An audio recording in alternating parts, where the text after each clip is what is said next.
వచ్చేది టీడీపీ జనసేన ప్రభుత్వమేనని అన్ని వర్గాల ప్రజల కష్టాలు త్వరలో తొలగిపోతాయని తెలుగుదేశం జిల్లా అధ్యక్షుడు కూన రవికుమార్ భరోసా ఇచ్చారు. ఇక అధికారం చేపట్టిన 4.5 స్వల్పకాలంలోనే రాష్ట్రంలో అన్ని వ్యవస్థలను జగన్మోహన్ రెడ్డి నాశనం చేశారని విమర్శించారు.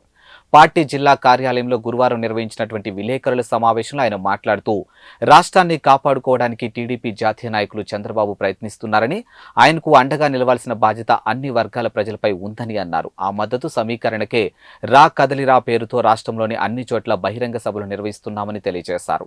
అధికారంలోకి వస్తే అంగన్వాడీ కార్యకర్తలకు తెలంగాణ కంటే 1000 రూపాయలు ఎక్కువ ఇస్తానని జగన్ ఇప్పుడు అంగన్వాడీలపై ఎస్మా ప్రయోగించడం సమంజసమా అని ప్రశ్నించారు. కుటుంబంలో కలహాలు రెచ్చగొడుతున్నారంటూ చంద్రబాబుపై జగన్ సహా వైకాపా నాయకులు విమర్శలు చేయడాన్ని కూన రవికుమార్ ఆక్షేపించారు.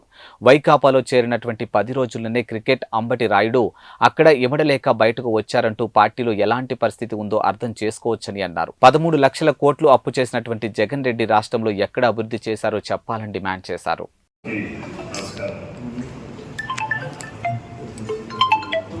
రాష్ట్రంలో జగనాసురుడు అనే వ్యక్తి అధికారంలోకి వచ్చింది. అన్ని వర్గాల వారు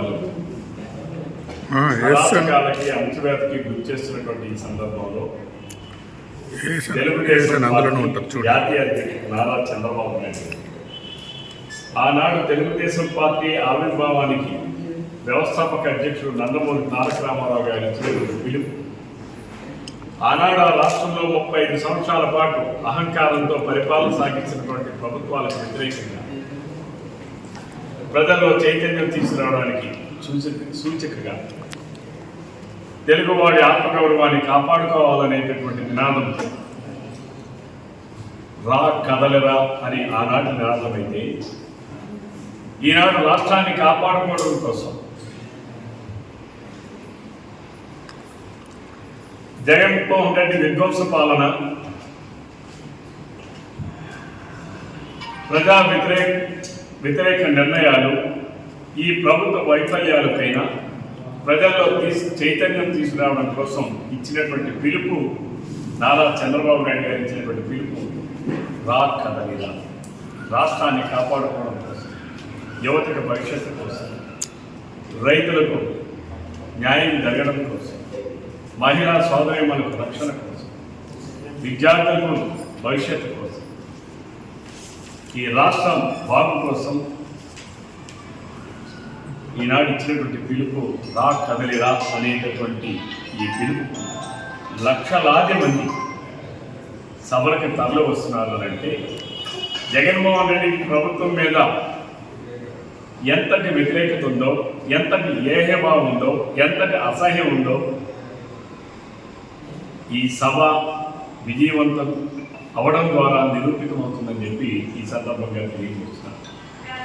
నిన్న ఉత్తరాంధ్రలో బొబ్బిల్లో జరిగినటువంటి సభ చూస్తే 1,00,000 మంది ప్రజానీకం హాజరై సభను విజయవంతం చేశారనంటే ఎప్పుడు ఎన్నికలు వస్తాయా, జగన్మోహన్ రెడ్డి అరాచకత్వాన్ని అణచివేసి చంద్రబాబు నాయుడు గారి నాయకత్వాన్ని రాష్ట్రానికి ఎంత తొందరగా తీసుకొద్దామా అనేటటువంటి ఆలోచన ఈరోజు. నీ చెల్లి నువ్వు తగువ పడితే దానికి చంద్రబాబు నాయుడు బాధ్యత. నువ్వు అవినీతితో సంపాదించినటువంటి డబ్బుల్ని నీ చెల్లి అడిగితే కనీసం నీ చెల్లికి చట్టపరంగా రావాల్సినటువంటి, న్యాయపరంగా రావాల్సినటువంటి ఆస్తులు మొత్తం చేయకపోతే, నీ చెల్లి వేరే పార్టీ పెట్టుకుంటే, నీ చెల్లి వేరే పార్టీలో చేరితే దానికి చంద్రబాబు నాయుడు ఎంతకైనా ఇస్తాను మాట్లాడుతుంది. సిగ్గుందాక సద్దల రామకృష్ణారెడ్డి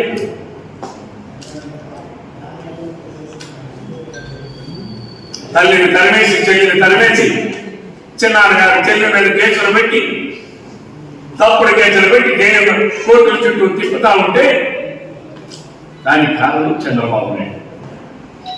సొంత బాబాయిని మర్డర్ చేసి, బాత్రూంలోనే మర్డర్ చేసి చంపించి ఆ రోజున రాష్ట్ర రక్త చరిత్రని సాక్షి పేపర్లో, సాక్షి ఛానల్లో రాయించుకున్నావే. ఈరోజు అన్ని వేలు నీ పక్కనే కదా చూపిస్తున్నాయి. మాకు ప్లాన్ చేసి సాక్ష్యాలు లేకుండా చేసిన అవినాష్ రెడ్డి నీ అన్నదమ్ముడు నీ పక్కన పెట్టుకుని తిప్పుతున్నావే. దళితులు ఒక పక్కన దళితుల పైన ముచ్చపత్రం వస్తున్నావు. తన డ్రైవర్ని తనే మాత్రం చేసి ఆ ఇంటికి పార్సల్ పంపిస్తే ఆ ఎమ్మెల్సీని పక్కన పెట్టుకుని ఊరేగుతున్నాం. ఇదేనా? మహిళలకు రక్షణ లేదు, దళితులకు రక్షణ లేదు. తెలుగుదేశం అధికారంలోకి వచ్చాక, తెలుగుదేశం జనసేన ప్రభుత్వం అధికారంలోకి వచ్చాక తప్పనిసరిగా నిన్న ఈరోజు ట్రైబల్ ఏరియాస్ నుంచి కూడా కొన్ని వేలాది మంది తరలి వచ్చారంటే కురుపాం, పార్టీపురం, సాలు ఇవన్నీ పక్క ట్రైబల్ నియోజకవర్గాలు వేలాది మంది తరలి వచ్చారంటే దానికి నిదర్శనం ఈ ఉత్తరాంధ్రలో వైసీపీ పతనం ఖాయం. ఒక్క సీటు కూడా గెలిచే పరిస్థితి లేదు. రేపు ఈ శ్రీకాకుళం జిల్లాలో కూడా 28వ తారీఖు నాడు జనవరి 28 దగ్గరలో సభ జరుపుకుంటున్నారు. రాష్ట్ర ప్రజానీకులంతా కూడా ఎప్పుడు చంద్రబాబు నాయుడు గారు వస్తారా, ఎప్పుడు చంద్రబాబు నాయుడు గారి మాటలు విందామా, ఎప్పుడు తెలుగుదేశం పార్టీని అధికారంలో తీసుకొద్దామా, ఈ వైసీపీ పార్టీని పూర్తిగా ఇంటికి పంపించేద్దామా అన్న ఆలోచనతో ఈరోజు ఈ జిల్లాలో ఉన్నటువంటి 10 నియోజకవర్గాలు రేపు రాబోయే తెలుగుదేశం జనసేన ప్రభుత్వం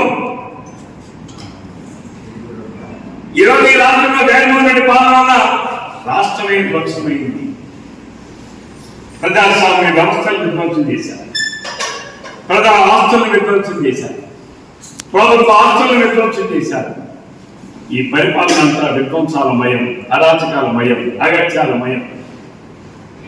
ప్రశ్నించే గొంతునొక్కడు ఈరోజు పాప అంగన్వాడీ రోజుకి 8 గంటల పాటు డ్యూటీ చేస్తున్నారే. ఎన్నికల ముందు నువ్వే చెప్పావే పక్క రాష్ట్ర ప్రభుత్వం కన్నా ఇచ్చేదానికన్నా 1000 రూపాయలు అదనంగా ఇస్తామని. నువ్వు ఇచ్చిన హామీని వాళ్ళు అడిగితే ఆ హామీని